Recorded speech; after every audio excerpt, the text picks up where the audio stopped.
Okay, once we are live on Facebook. There we go. Great, thank you.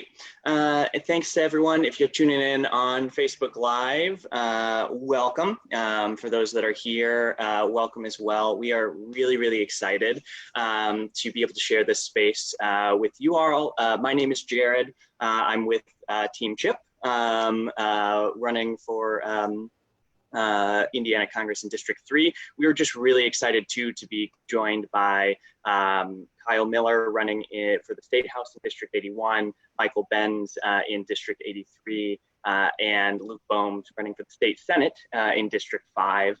All folks looking to flip districts here in Indiana, running tough races, but running really great campaigns we are excited to support. We're excited to share space with, and we're excited to make sure that we are sharing the vision for what our teams have with voters all across this. So again, a couple housekeeping things. We are going to hear from all the candidates first. We're going to then have a little bit of a discussion amongst them, and then we'll open it up for Q&A for the audience. If you have any questions, feel free to dump those questions right in the chat right now, or whenever you've got them. We will get to them that way. Just let us know if it's to any particular candidate or to the panel as a whole. If you are watching on Facebook Live, feel free to enter comments in the questions in the comments there. And then we will be ready to get to as many of those as possible.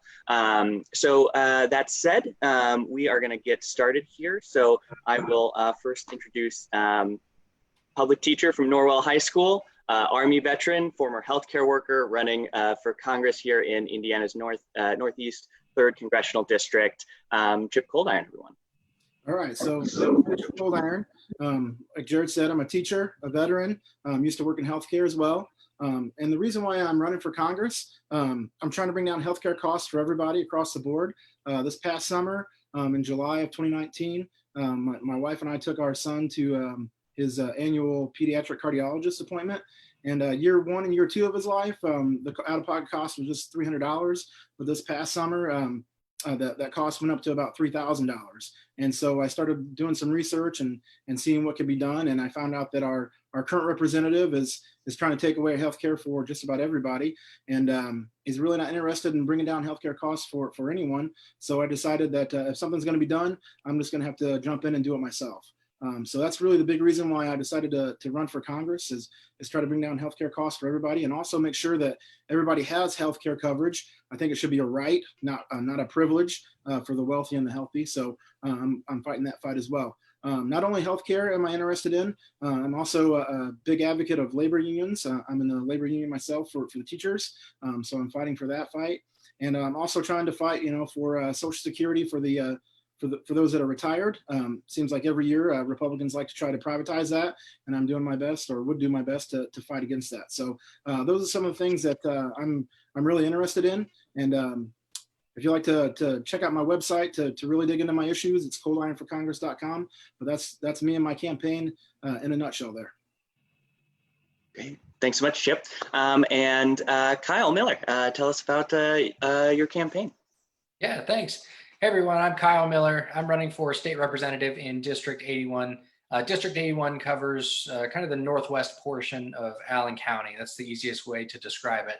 I ran the same race in 2018, and through our hard work, the hard work of our volunteers and incredible donors, we almost flipped this seat. We were one of the closest races in the entire state. So felt like we deserved it to, we owed it to the people that got behind us the last time, the constituents of the 81st that I feel still don't have a voice down at the State House, to give it another go here in 2020. Just got through the primaries, and our campaign actually got more total votes than my general election opponent, Martin Carball. So I feel like we have a ton of momentum going into the summer here. Still pushing the same things as we did in 2018, fully funding public education, raising wages, making sure everybody has access to good quality, affordable health care. This year, redistricting reform is really important. Next year, the census numbers will be given over to the state legislature to draw the legislative districts. So it's incredibly important that we have somebody down there, that we have a group of people down there that are willing to stop these bad legislative districts, stop so much of the gerrymandering that goes on every 10 years, and make sure that, that voters have a voice. So we're really excited to get back into some of the swing of things after COVID slowed us all down, and really excited to build on the momentum that we've seen the past couple of years. Great, thanks so much, Kyle. And also with us next up is Michael Bienz. Yeah, thank you. So as Jared said, my name is Michael Bienz, and I'm running for state representative in District 83. That includes Boyd Township and Whitley County. And I'm running for several reasons. One, just being that our current state lawmakers really are not focusing on issues that folks care about most, like education, healthcare, wages, and the environment. In addition to that, what our state lawmakers spend a lot of time doing is actually undoing the regressive or backwards laws that they put in place. And so what we really need are people who are willing to push our area forward and create new policies on those issues like healthcare and education, that bring us to a better place and don't cause us to have to come back every year and revisit the bad decisions that people have already made. And that's kind of what I've heard in talking to people. People just want more access to quality healthcare. They want students and teachers to be treated better. And so I'm running because I know that I'm an advocate for those issues, and I'm going to do a better job than my opponent and everyone in the Republican supermajority. Great. Thank you so much, Michael. And we are really excited to get to work with Michael and Kyle here in our district, but also want to be elevating good folks that are running in tough races that are sharing our values all across the state. And that's why we're also excited to have Luke here. So Luke Bohm, you're next. Thank you guys for having me. One of the reasons why I'm running in District 5, I'm over in Valparaiso. I've got Valparaiso, Porter County, Stark, LaPorte, Jasper, and Alaska. I've got a very large district, but nothing compared to Chip. The main reason why I'm running is that we need better representation all throughout the state. And I understand we do not have the corner of the market on bad representation in District 5. But when we have people that are out of work, cannot afford to pay their bills, and have a litany of other issues, and we have a state senator or a state representative who's not doing anything for that, that's not acceptable. Indiana in particular, but northern Indiana, where we're all located, needs better jobs. We need better public education, and we do need access.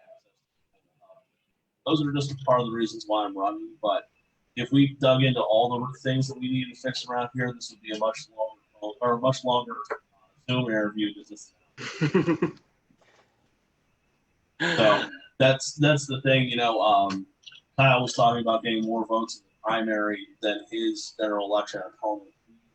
Are neck and neck with ours. I'll be honest, I haven't looked at the exact number. Finalize their absentees, but we are right there, and we've got a great chance to take down a full-time incumbent. Great. Thank you so much, Luke. Really appreciate, again, everyone being willing to come on and join us. As Luke said, we would love to be able to cover all of the issues that we can, but we're going to try and cover some of them. One thing I do want to make sure that we are acknowledging here is that today is Juneteenth. So I know some of us here on this were either out celebrating with folks in the community or sharing the lessons that we've got about that to make sure that everyone has it. I know in the Fort Wayne area, there's going to be events all this weekend. So we encourage those folks who are interested in celebrating Juneteenth this year. This is a great time to do it, in particular, to stand in solidarity with everyone here. And just wanted to make sure that on a day like today, we don't forget that Juneteenth celebrating the ending of slavery in the United States, that we are calling that out, making sure that we're standing with everyone here that's still fighting for the work that we have left to do there. So thanks, everyone. We are going to get started with our discussion. I'm seeing a couple questions come in. Feel free to keep on shooting those our way. But let's, we're going to get started with the big news of this week on education here in this district. So Chip, we'll start with you. You're a public school teacher, as you mentioned. Your opponent, Jim Banks, introduced legislation this week that would strip federal funding from public schools unable to open in person for classes by September 8th of this year due to COVID. He's later tried to clarify that yesterday, but wanted to get your reaction to that legislation, as well as where you stand on that. Yeah, so like you said, Jim Banks is trying to force schools to open regardless of their COVID situation. And one thing I think we need to realize is that Jim Banks being just our representative, that sometimes we're just thinking about Northeast Indiana schools, but this would apply to every school throughout the country. So this is a big issue. The situation in New York City is going to be different than the situation in Indiana. So I'm sure there are schools out there that might be able to open, in person. Depending on their situation, they have to make that call, but that's just it. Local schools need to have that ability to make that call on their own, and they shouldn't be strong-armed by our federal legislators to essentially try and force them to open up if they're not comfortable with it. So what we need to be asking really is, how can we help you open up, or how can we help you offer other options if you aren't unable to open up? And you don't feel safe doing that. So if I were the representative, I would approach it that way. What funds do you need? How can we help you? What services can we provide? Instead of trying to jam my agenda down your throat like our current representative is with schools throughout the entire country. Thanks so much, Chip. This is also a big issue at the state level, and was this week. Michael, you're a teacher as well. Kyle and Luke both highlighted education as kind of key parts of what you all are running on, and all three of you are running for state house seats that have a big say in not only education policy at the state level, but also funding. So this week, Governor Holcomb first announced that deeper cuts were expected at the state level to education funding, then walked that back. So as folks looking to take over those voting roles in Indianapolis, would love to just hear from each of you what you think needs to be done in Indianapolis to fix this and to address education as a whole. Michael, I don't know if you want to start. Sure. Yeah. It was a really good thing. Good news to hear yesterday that schools have been, as the governor said, spared the knife with their funding for this year.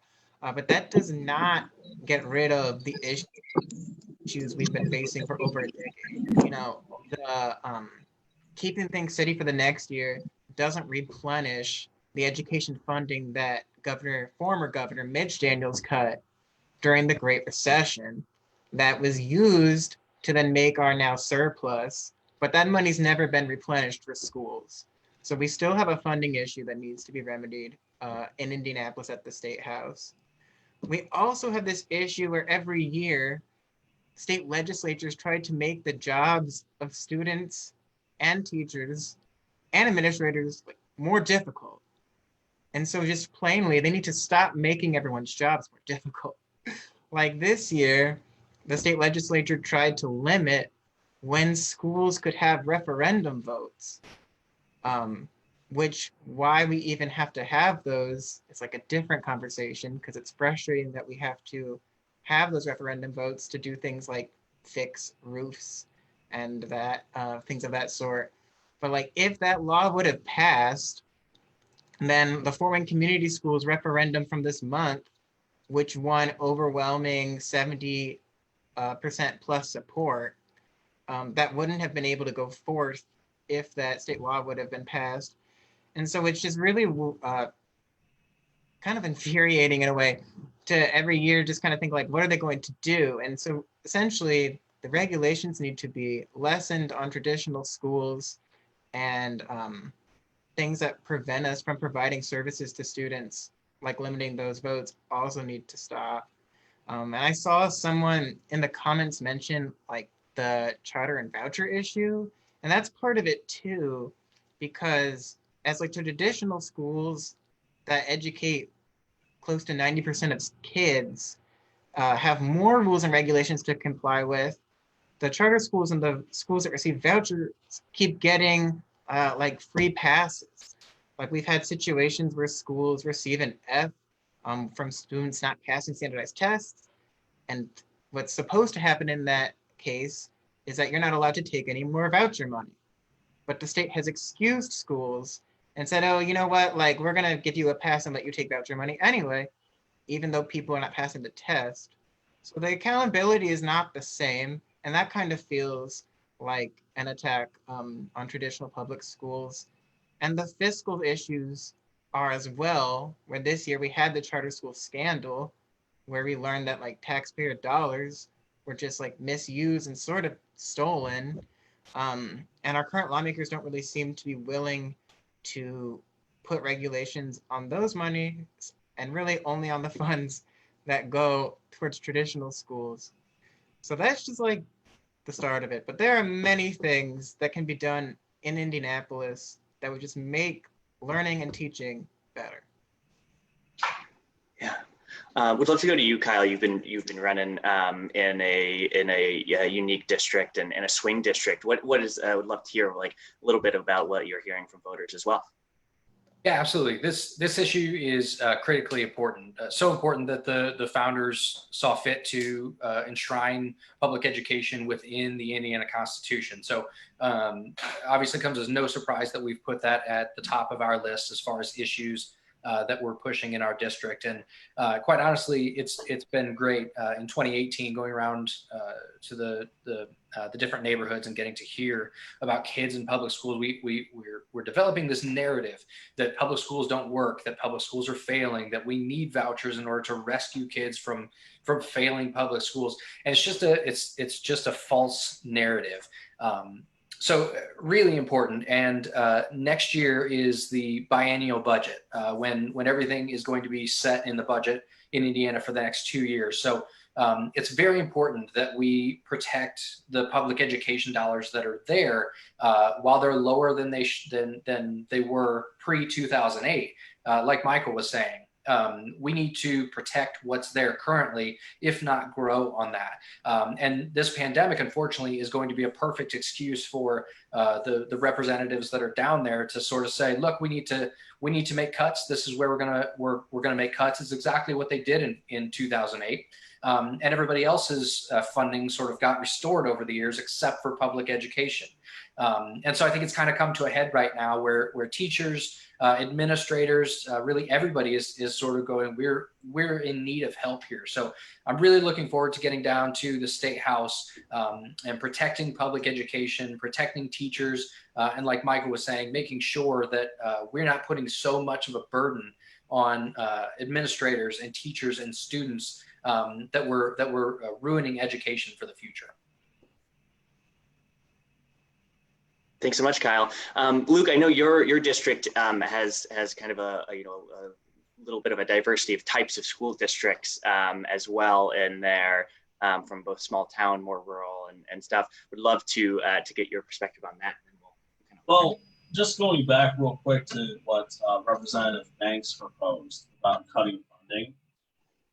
To me, at the state level here, anything that we're seeing with the school shutdowns, this back and forth, what I would propose doing if we ever have this again in the future, let's hope we don't, but we've got to be prepared, is setting up a program where we're paying our teachers throughout the summers and during the downtimes to come up with an e-learning program that is up to par and that's watertight. You know, I've talked to a lot of teachers that in the course of 3 or 4 days had to take their entire program for the year and convert it to digital. And unfortunately here in Indiana, a lot of kids don't have an opportunity to get digital access to their classes. But on the note of vouchers, the voucher school program, I do not understand who came up with this idea. I'm gonna have to look into it. And whoever thought this was a good idea? it blows my mind when you look at what it's doing to our public education and to the education of the children, which we all agree is the most important part. Everyone's correct. It's putting a burden on it, and it's driving down learning. If you look at what the students are learning in public schools versus charter schools, it's not that much different, but we're paying a ton for it, and our public school teachers can barely make ends meet. You know, teaching is a noble profession. Teaching is a great way to give back to the community, and I applaud the teachers. My grandparents were actually public school educators in Fort Wayne for over 35 years each. They marched in the 73 teacher flag. And it is important that we look at all options going forward, but vouchers is one we need to leave off the table. Yeah, Jared, I want to latch on real quick to something that Luke said, and it looks like that Jack is commenting on in the comments. You know, initially the voucher program was meant to, again, with this narrative of rescuing kids from failing public schools, which we understand now is a failing narrative. Yeah, right, Michael. But there were all kinds of things in place. You had to go to public schools for, I think, 2 full semesters before you could qualify. There were low income requirements, a couple of other really sort of common sense things in order to qualify for vouchers. And then a couple years after the voucher program was implemented, they just went, yeah, you know what, pretty much anyone can have a voucher. And so it's become really bloated. And so to Jack's point in the comments there, unfortunately, eliminating vouchers isn't an option for us at this point, especially with the makeup of what's going of the state house as it currently sits. I mean, even if we're Democrats are 1 seat away from breaking the supermajority. So even if we break that supermajority and have a little bit more negotiating power, we still aren't going to be able to eliminate the voucher program. What we are able to do is put some accountability on those dollars. You know, public schools have to go through an audit every 2 years, and they have to account for every single penny they spend. And I don't think it's such a radical idea that any school across the state of Indiana that is taking state funds should be accountable for where those taxpayer funds are going. So it's a bloated system that we have to rein in and make sure that we're putting some accountability on top of it. And just to add to that a little further, for people who might be curious, like Kyle said, originally the governor said, we're going to have these vouchers, which will let people who are low income go to private schools. But it's been expanded throughout the years where now a family of 5 who makes over $100,000 can receive voucher funds. And I mean, those of us who were paying attention in the beginning in like the 2000s and in 2010, like knew like this was the goal all along. And there are quotes where people said like, eventually we are starting here, we're going to expand it.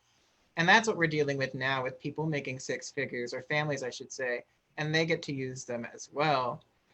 And then some people do like the vouchers, which I think is worth noting. Like some people use them and like them.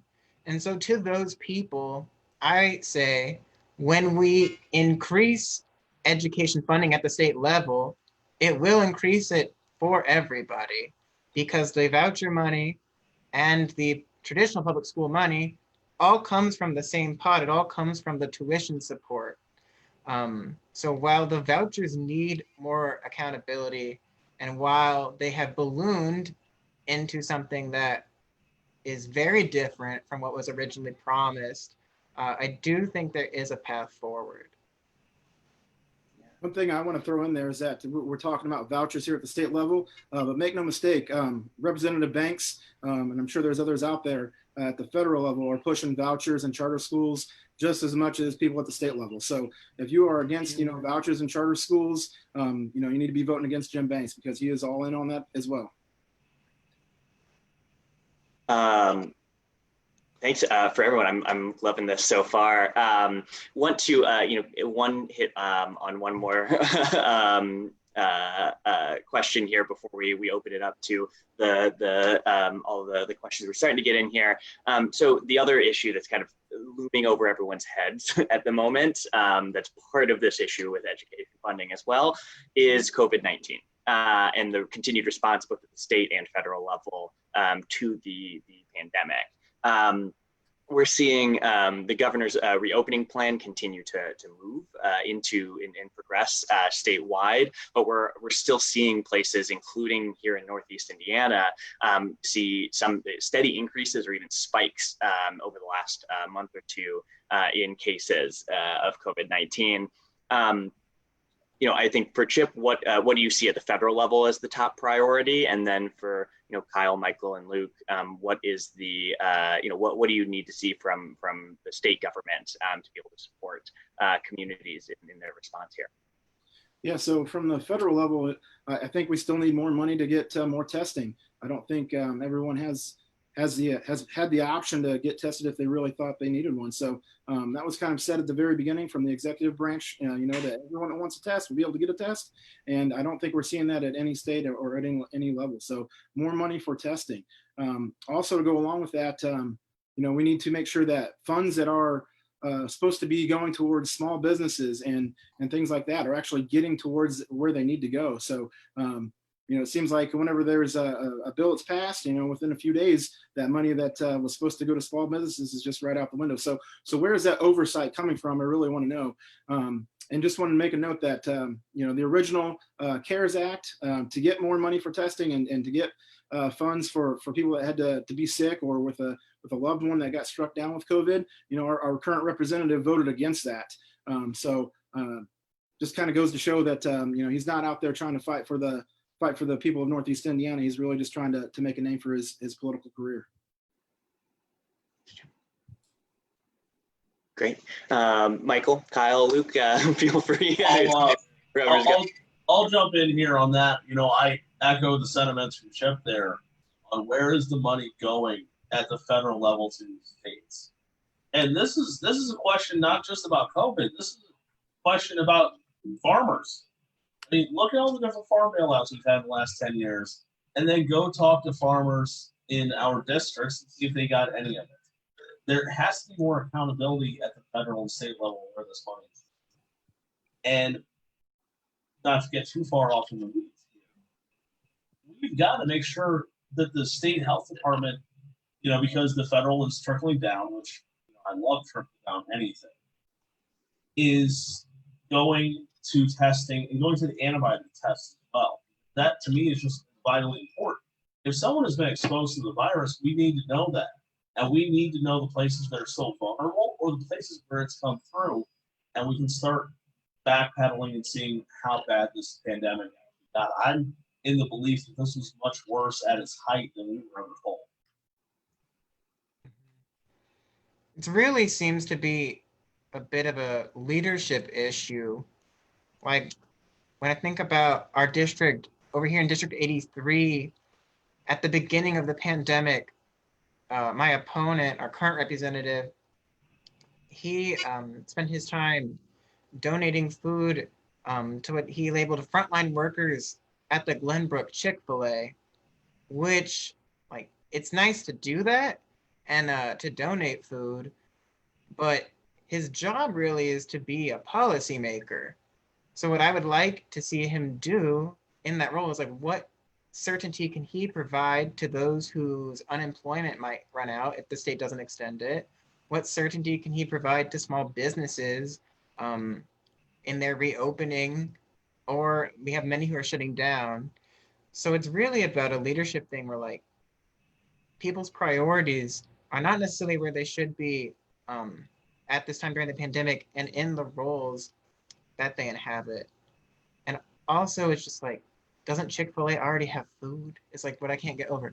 But that's what we really just need is people to be more astute in their roles.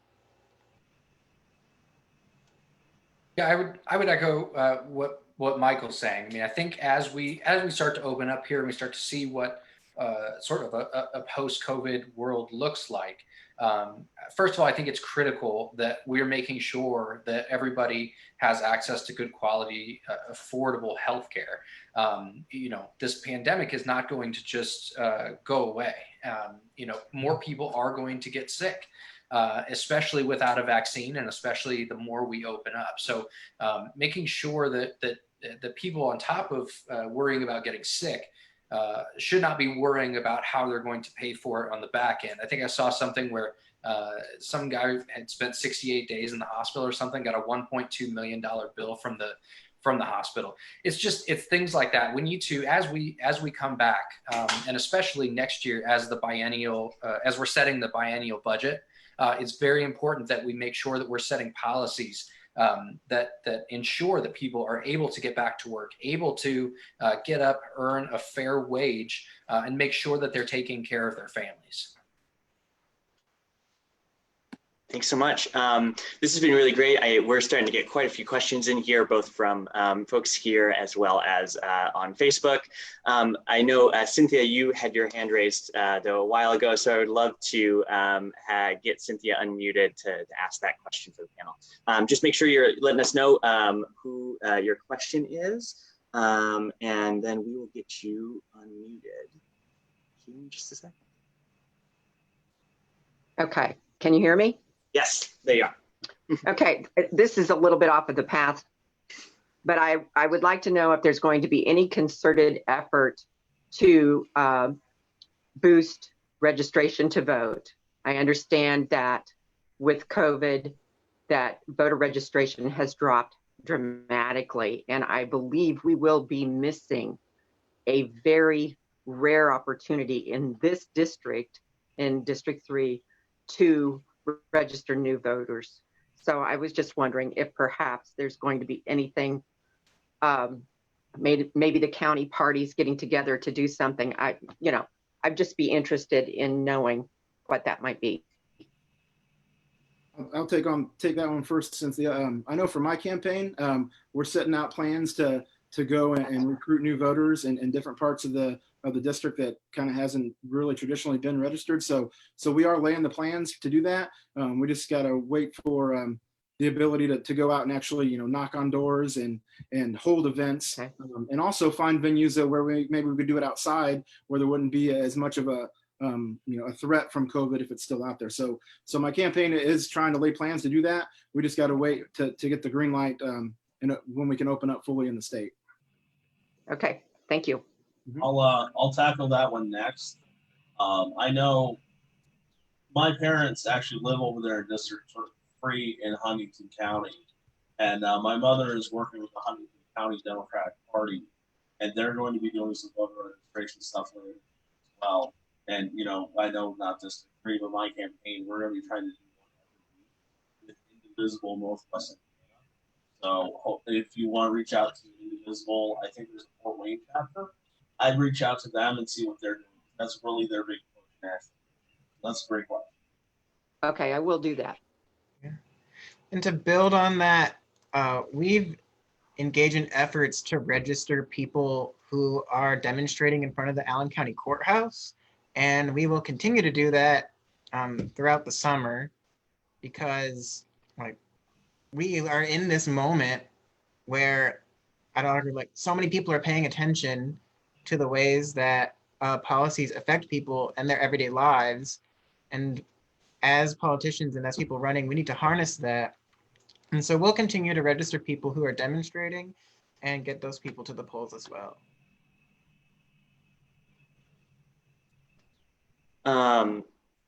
So we did also get a couple questions in over our email before this. For this one's for Kyle. So what are your, what would you say your top two major concerns you have that you want to see change in Indiana, and a plan that you've got for making that happen? Yeah, absolutely. I think we've covered one of them already. We've covered education quite a bit. I am not joking when I say that's our top issue. We will when I get to the State House, that will be not only something that we're playing defense on, again, with trying to set that budget, making sure we're protecting or growing the public education dollars, but also playing offense on and making sure that, again, we're as we come into more negotiating power, we're going to start to push a little bit harder and make sure that that the policies and the issues that really benefit teachers and students in Indiana get pushed. So I would say education is our top priority. I would say it's kind of hard to pick just two because there's so many issues, but I would say the second most pressing one is redistricting reform.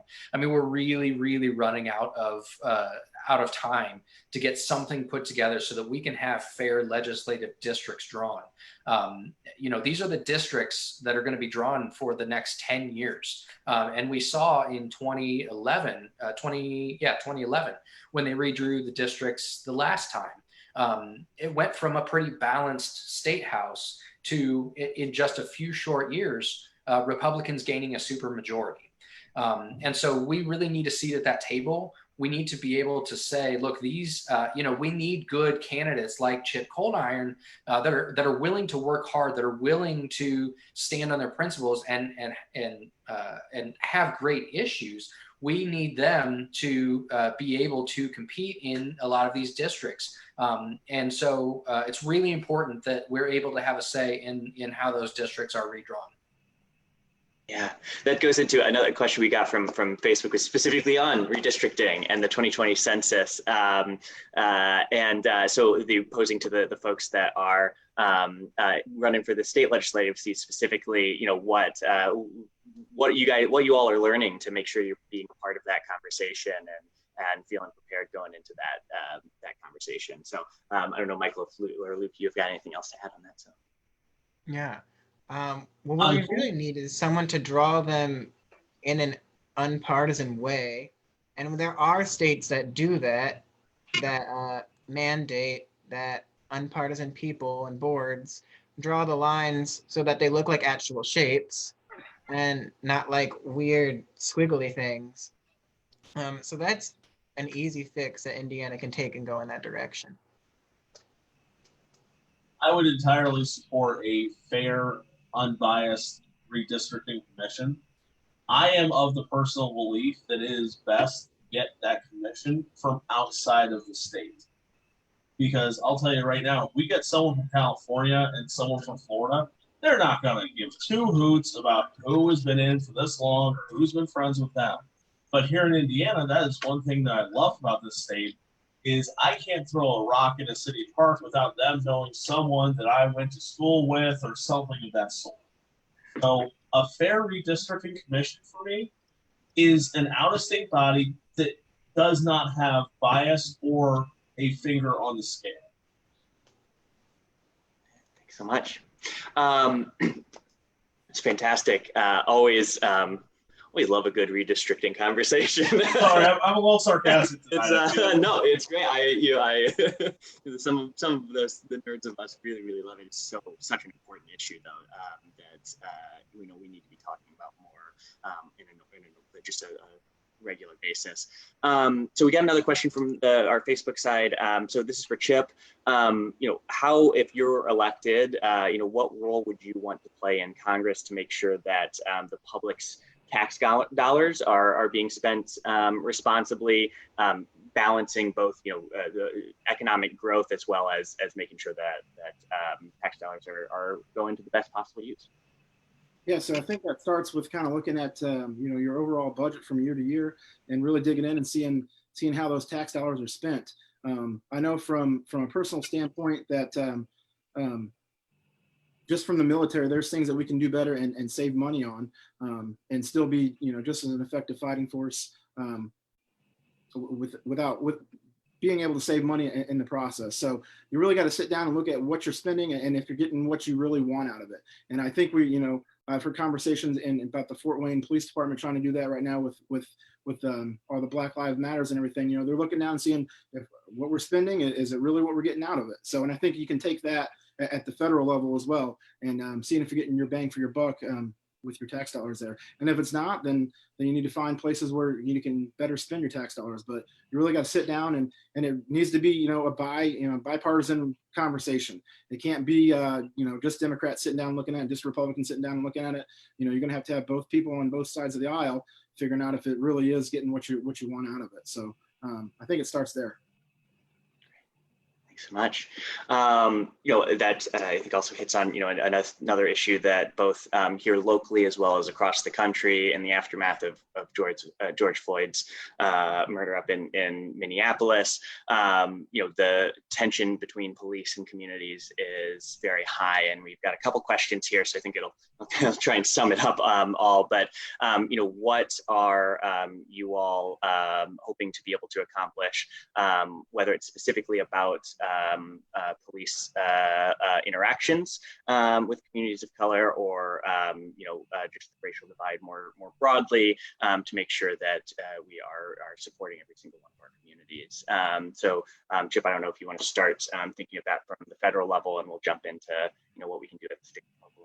Yeah, I think at the federal level, maybe this is my teacher coming through here, but I think it starts with getting money to educate officers better across the country. So I'm not trying to point fingers at any police department, anywhere, but I think the more money that you have in education and training, the better off you're going to be at anything. So tracking it back even to when I was in the Army, the more training that you had on whatever the mission was, the better off you're going to be in the long run. So if we could find some federal dollars to get to police departments throughout the country, so that way they can train on anything from non-invasive holds if they need those, and things like that, and just better education across the board as far as race relations, I think that's the route to go.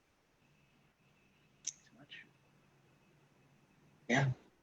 Oh, you stepping up? Yeah. Well, there's also just, when I listen to people who are demonstrating, it seems like a common thread is accountability. So one way to do that would be to have some sort of civilian review board for actions of police officers, where civilians can recommend just like a re-education of an officer, recommend like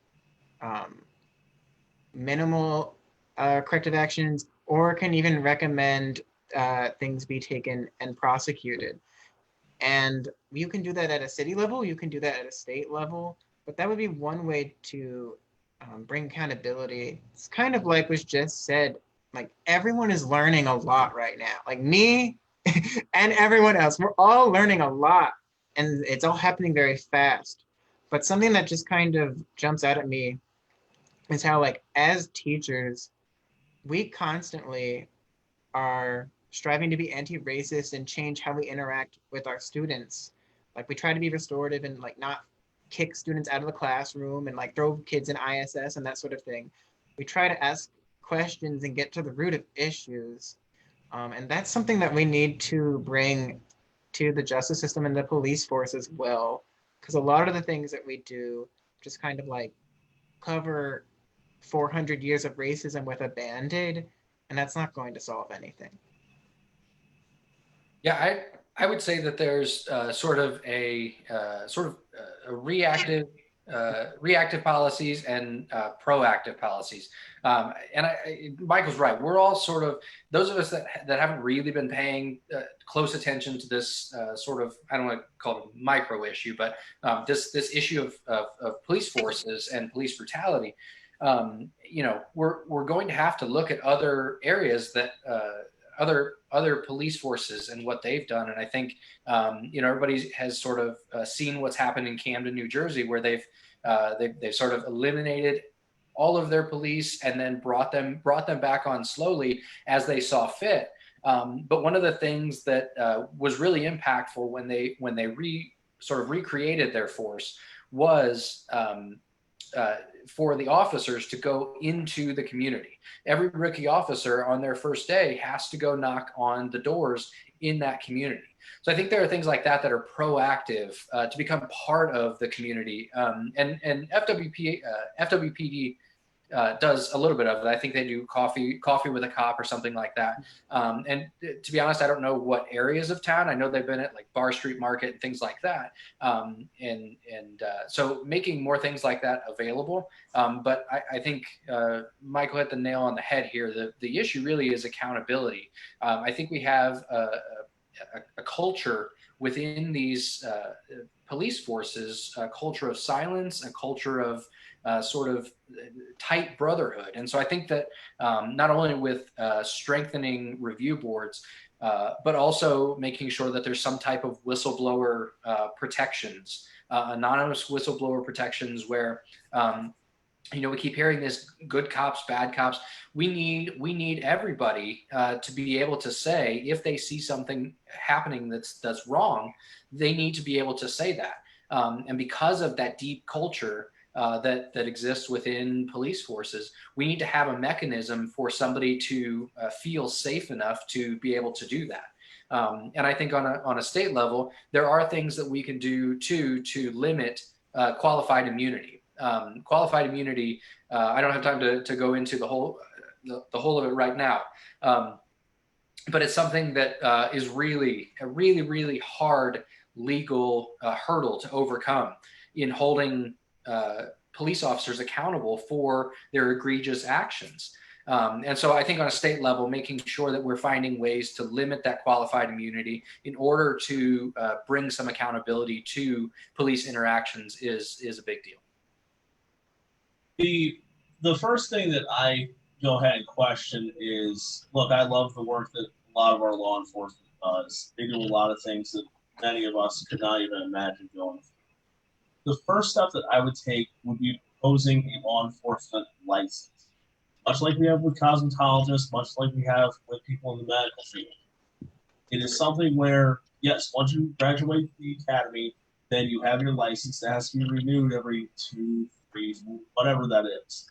But for example, my girlfriend Danielle, if she shows up late, or I'm sorry, not late, if she doesn't show up for work one time, that follows her on her license. No matter what she does, that's always going to be on there, and that can be seen from any other position.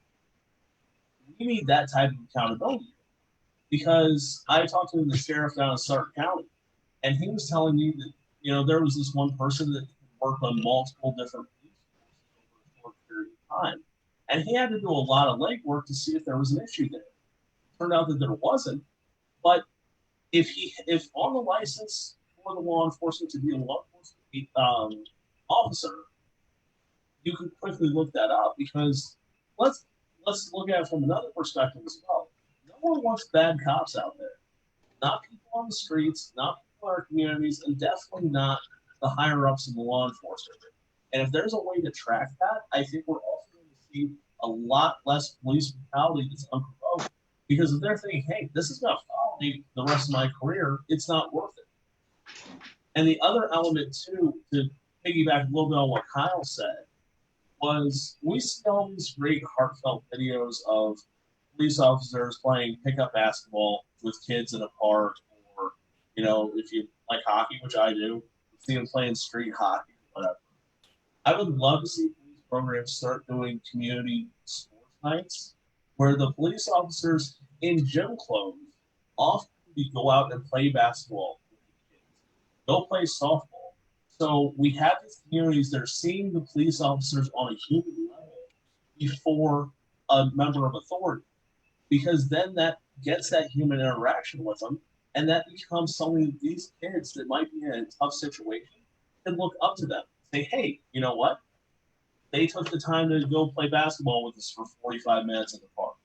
It's that little stuff that the police community, in the police community, I would like to see them do more of. Because then, we're not having that stigma of someone with a badge and a gun coming at us. It's, there's Officer Williams. He's got a horrible jump shot. There's more of that human element.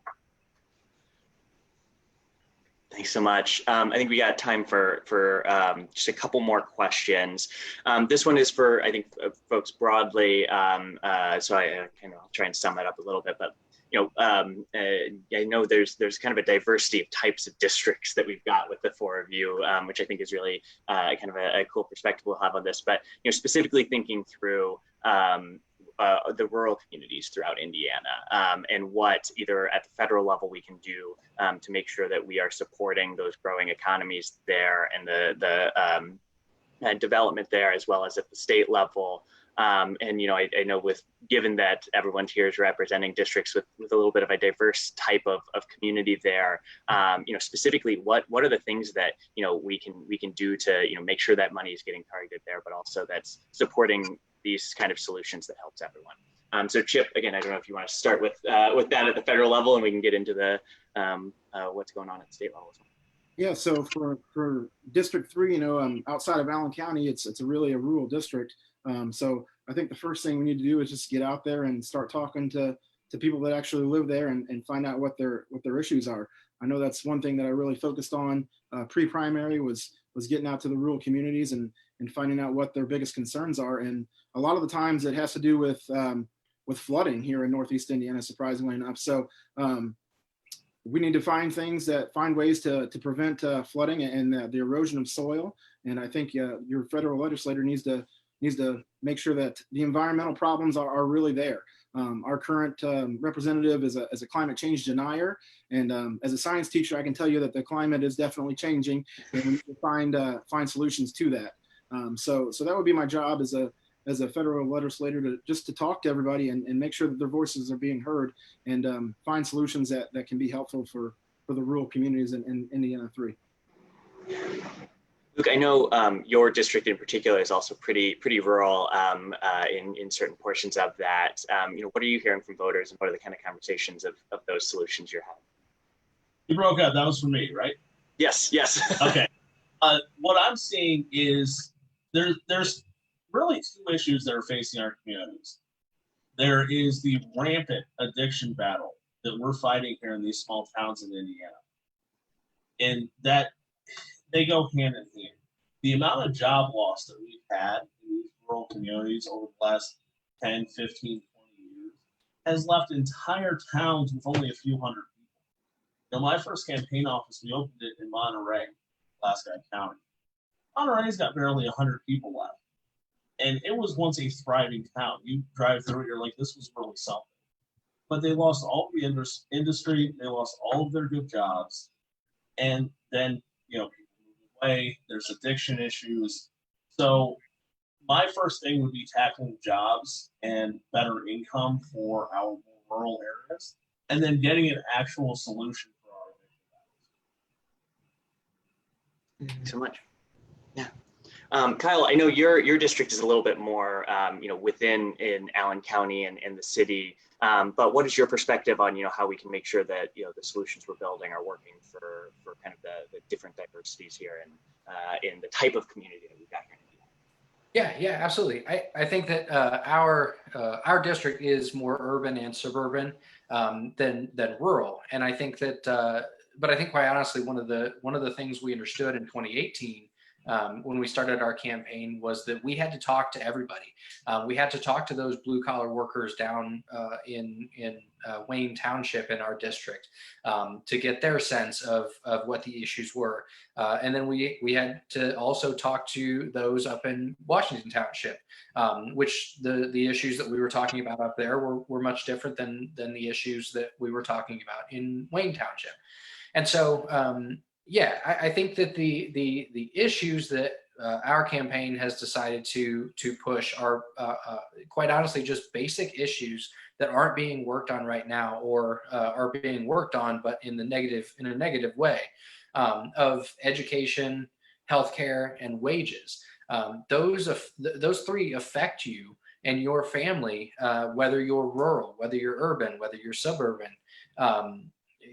These are issues that as Democrats, these are the issues that we can win on because they affect everyday lives. And so I think that getting out and talking to people about our issues, about these issues that, quite frankly, we're on the right side of history on, is really, really important. In 2018, we had knocked on, when the campaign was over, we had knocked on over 12,000 doors. So it's really important, rural, urban, suburban, to make sure that as candidates, we're out there meeting the voters, we're out there talking to them about their issues. And also it's very important not to get so into our bubble that we're not willing to accept that there's another viewpoint out there. There's another world out there that doesn't necessarily agree with everything we're pushing. And it's important that those viewpoints are heard as well. Yeah, thanks so much. And then Luke mentioned something that I'd like to build on a bit. He alluded to the opioid crisis, and it's really heartbreaking to see people struggle with addiction. And what our state legislature is currently doing, as usual, is really reactive. For example, my opponent sponsored a bill that would make mental health resources available to people struggling with addiction after they've been arrested, which to me, that's a little late. We need to be making those mental health resources available to people before they might be arrested and be put into the system. And the second thing that comes to mind about rural communities specifically is broadband access. It's come to light. Everybody kind of knows about this now because of school closures due to COVID. And then Jim Banks, of course, is out saying that we have to reopen schools. Well, if students had better access to broadband and high-speed internet, then that would alleviate some struggles that some people experience with that e-learning. So I think, again, it's more preventing, like giving people tools to learn, preventing arrests, and alleviating addiction. Those are the sort of things that our leaders should be doing. Yeah. Yeah, I think that's all great. I know that is an issue we've heard a lot on throughout the district as well. Before we're at time now, so I want to make sure that we are respectful of that. And I know we didn't get to all of the issues, but before I kind of let the candidates here close on how what it's been like to run and how they can get involved in how you can get involved in their campaigns, I do want to make appeal that you should. We need everyone in this effort together. So whether it is with us at Team Chip, whether it's you're over near Valpo and can help out Luke, Kyle or Michael here in the Fort Wayne area and Columbia City area. If you like what you heard tonight, whether it's because of COVID or not, the normal ways we have of communicating that out to folks are not there. And we don't know what that is going to look like over the next 6 months. We are hoping that we are going to be able to do all of this work, and we can promise as campaigns that we will make every effort of that. But if we're going to make this happen, we need all of you all to be joining us in that. So. And then whether it's even just talking to friends and family about these campaigns, or if it is, directly getting involved to volunteer or to donate to one of these campaigns to help us reach more voters. This campaigns cost money, they take work, and we need all the hands we can get. So with that, I'm gonna do one more round with everyone, and then we will let you all get back to your Friday evenings. So want to just close on a nice positive note. So what has been the most exciting thing that for each of you about running in these campaigns, and then how can folks get involved? So we'll go the opposite of how we started. So Luke, if you want to start? Yeah, the most exciting thing I can say is just the opportunity to help people. It feels good for all of us to get people to reach out to like our page on a personal level, but to get down to the human element and to be able to help regular Hoosiers and those who need it. Because, look, I love Indiana, but there's a lot of things we can do better on. And just the opportunity to have that chance, it's a great honor. And that's the most exciting thing for me. The other thing is, too, if you could follow our Facebook page at Bohm for Indiana, Like you said, if you donate anything, I just want to throw one thing out there as well. All of us are running against corporate money, a lot of dark money. $5, at least in my campaign, I'm not sure everyone's breakdown, is 21 walk pieces for us. And when we're out there doing door hangers, hopefully talking to people, otherwise just doing lip drop, 21 pieces could potentially be 21 votes. And $5, I know it doesn't seem like it's a whole lot. And with these campaigns, we need a whole lot more, but it's that little stuff. Just $5 makes a big difference for us. So if anyone can chip anything in, that would be great. But otherwise, please just follow the campaign. Like Jared said, talk to people, support anything you can. Thanks so much, Luke. Michael. Yeah. The most exciting thing that's happened thus far is that it's really comforting and kind of exciting to see how much people agree on. Like when we started this, in District 83, a Democrat has not run since 2012. So there have been 3 elections where voters just didn't have a choice. So we were kind of thinking like, okay, well, how's this going to go? What's this going to be like? But as it turns out, like everybody cares about expanding healthcare, improving schools, and raising wages and these sort of things. So that's been really energizing to just see how much we really do agree on and how much people see that certain things like need to change and it's possible we can do it.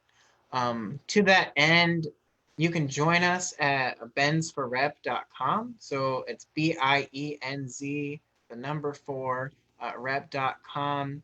And on there at the top right, there's a get involved link because we will, as of now, be going door to door when the corona restrictions are lifted. In the beginning of July, we have masks and we have gloves, so like we're ready. And in addition to the get involved tab, there's a donate tab as well. Thanks so much, Michael. Kyle. Yeah, thank you. So first, before we end here, I just want to say a big thank you to Jared and Chip for hosting us and letting us down ballot candidates have a platform. This is really really cool. I've had a lot of fun tonight. Yeah, I will echo the other candidates and just say that as a first time candidate. You don't know how you're going to be received. You don't know how your ideas are going to play. You sort of do your research in your district to see what issues are important. But until you hit the ground, until you start knocking doors, you really don't know what you're going to find. And so one of the most exciting things has been how competitive our race is and how much our message is resonating within the district. I mean, I mentioned it at the top, but we had 20,000 total votes cast in our district in 2018 and came within 1,400 as a first-time candidate, being outspent 10 to 1, having little to no name recognition starting off. And we built that foundation and we really invested in our district. And then again, it really paid off in the primaries when we actually got more total votes than my general election opponent. And so it's really fun and exciting to get to go out and meet voters and really have your message resonate and feel like you are giving back to your community, because after all, that's what we all got into this to do, is to give back to our community and sort of give a voice to people that we think have been ignored. So yeah, you can, if you'd like to keep up on our campaign, you can find us. Our website is www.kylefor81.com. We're on Facebook, facebook.com/KyleFOR81. And we're on Twitter @Kyle481. Thanks so much, Kyle. And thanks to everyone for being here. But we'll let Chip, our fearless leader here, close. First of all, I just want to say thank you to Michael and Kyle and Luke for joining us. It's been great. Hopefully we're able to get more viewers, and if it was just going to be me or just one or two of you though. So thank you for joining. It's been a great time. Yeah, the most exciting thing for me, I think, is when I get to talk to someone who traditionally votes Republican and convince them that it's okay to vote Democrat. And, you know, for a split second, they have to kind of sit there and think, you know, they're talking to me, and they don't realize sometimes that I'm running as a Democrat. And then they're like, oh, I'm engaged with them, and maybe it's okay, I can vote Democrat. So I think that's the most fun thing for me when I get out there, and when I was knocking doors, but now when I'm, you know, making phone calls, trying to, you know, just convince them that, you know, you don't always have to vote Republican, since you or maybe your parents always voted Republican. It's okay to vote Democrat here in Northeast Indiana. And eventually I think we'll get to being a blue state. It's just going to take, you know, take hard work on our part. So that's the most exciting thing for me. If you want to get involved, check out our website. It's coldironforcongress.com, COLDIRON, the number 4, and then congress.com. And send me a message on Facebook or Twitter or Instagram or however you want to do it, and sign up, and please join our campaign, because I think with your help and everything, I think we really can have a voice for Northeast Indiana. And that's really why I'm running here, just to be your voice, so it can be heard in DC. Great, thanks to everyone. We will make sure that anyone that attended here gets all of the information about all of these candidates, as well as folks on Facebook Live will be posting on that to get all of that. But thanks to everyone, and I hope everyone has a great night.